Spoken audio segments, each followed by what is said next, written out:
One night I was home alone with my brother. It was during a snowstorm in January. My parents were both away. My little brother was in his room doing whatever, while I was playing League of Legends on my computer. I get a knock on my door, and my little brother asks if I can drive him to his friend's house. I agreed to, only because I have a Pathfinder, which does well in those snowy and icy conditions. Plus, his friend only lives about 5 minutes away. So we left, and I was back within literally 15 minutes. I entered the house as I left it, quiet and empty. I went back to playing League on my computer. I FaceTimed my friend Jay, who was also playing.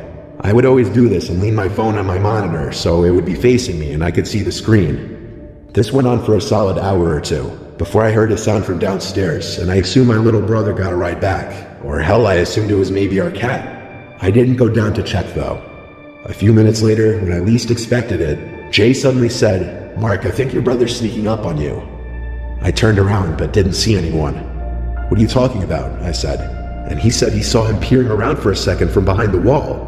Now, to explain the layout of my room a bit, my bedroom is a loft, and there's a dividing wall that separates the stairway from the rest of the room.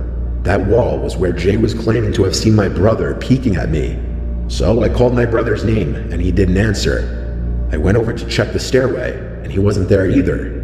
I wasn't sure if Jay was joking around or not at first, so I pressed him, and he kept saying he wasn't lying. So I left my room to check the rest of the upstairs. I checked my little brother's room first. His lights were out and his door was shut, so maybe he wasn't home. I checked my parents' room, and then the spare bedroom, also nothing. Plus, the front door to the house was still shut and locked. So at that moment, I was thinking Jay was trying to scare me, or he just was seeing things. Then I realized our cat Sunshine wasn't anywhere to be seen, and maybe she was the one who made the noise. I went down to the den and found her hiding in the corner behind one of the couches. That was odd behavior for her, and it made me more paranoid. Then I heard something. And you know when you're in a dead silent room with someone else, you can just hear their movements. Like the slightest thing even, just the sound of the cloth of their clothes rubbing on something. I heard that slightest bit of sound from behind the sectional couch in the corner of the room. I stood up and got just one step closer, and I heard a slight exhale. It was quiet, but audible enough for me to hear it. I didn't run. I walked upstairs to the kitchen, grabbed a phone, went to my room, locked the door, and called 911. Jay was still on the FaceTime. I kept him on and let him listen to my call with 911. The police arrived very quickly, and I opened the front door for them. "Where are they?" the first thing they asked at the front door, and I told them downstairs in the den.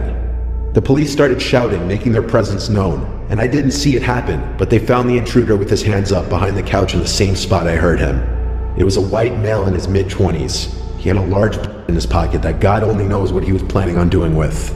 Thank God he didn't hurt our cat while he was down there. Sunshine hiding all scared like that also may have made me stop and listen for that 5 seconds that I did. Being on FaceTime with Jay like that also probably saved my life.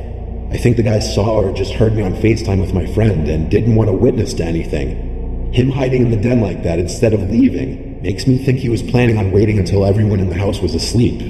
This was my fault for not locking the door when I dropped my brother off, which I used to do because we live in a cliché safe neighborhood, but no one's ever really safe.